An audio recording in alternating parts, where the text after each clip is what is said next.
Welcome to this audiobook reading of The Adventures of Sherlock Holmes. Today, A Case of Identity, Chapter 2, by Sir Arthur Conan Doyle. I had had so many reasons to believe in my friend's subtle powers of reasoning and extraordinary energy in action that I felt that he must have some solid grounds for the assured and easy demeanor with which he treated the singular mystery which he had been called upon to fathom. Once only had I known him to fail, in the case of the King of Bohemia and of the Irene Adler photograph.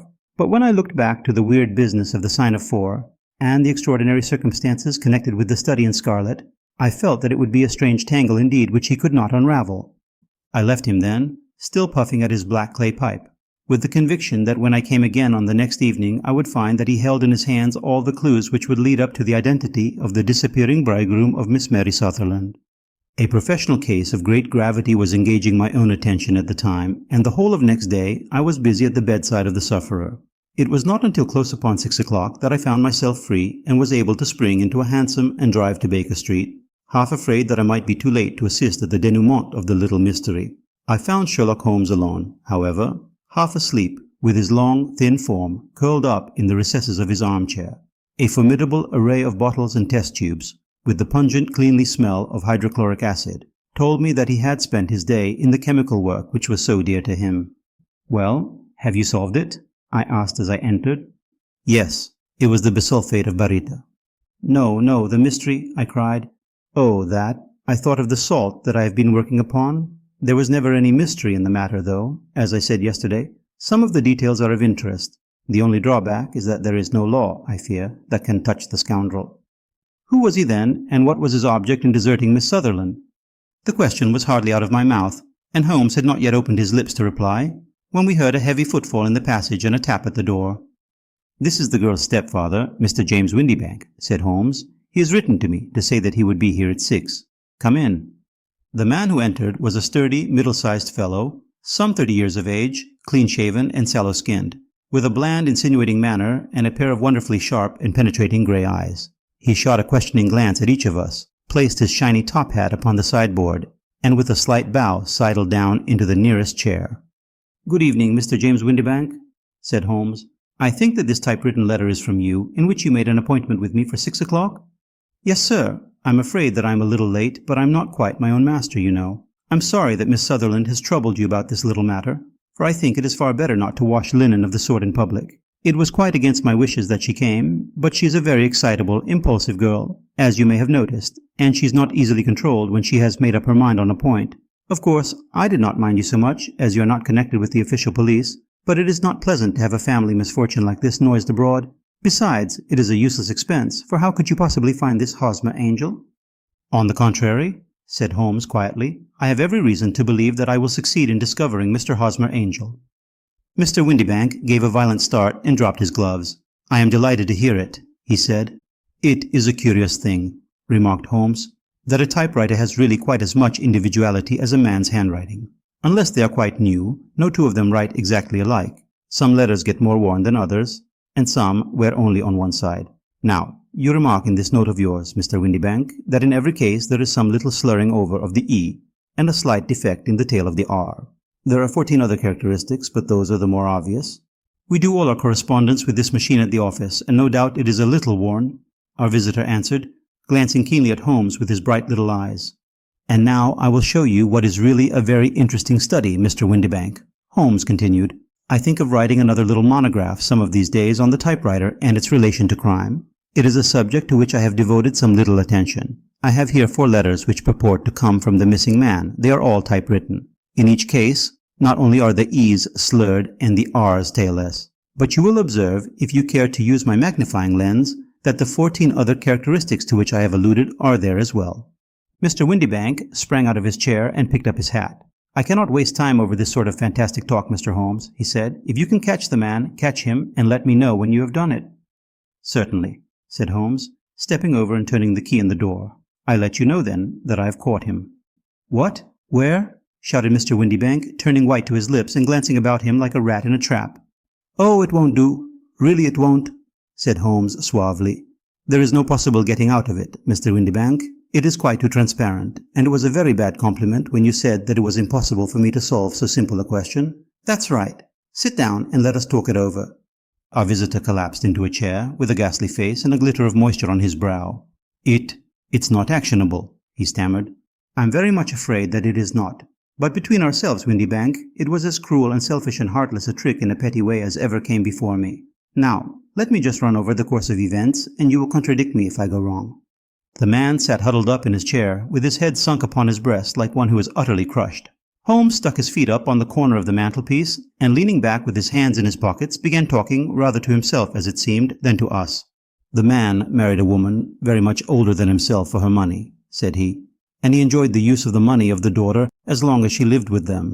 It was a considerable sum for people in their position, and the loss of it would have made a serious difference. It was worth an effort to preserve it. The daughter was of a good, amiable disposition, but affectionate and warm-hearted in her ways, so that it was evident that with her fair personal advantages and her little income, she would not be allowed to remain single long.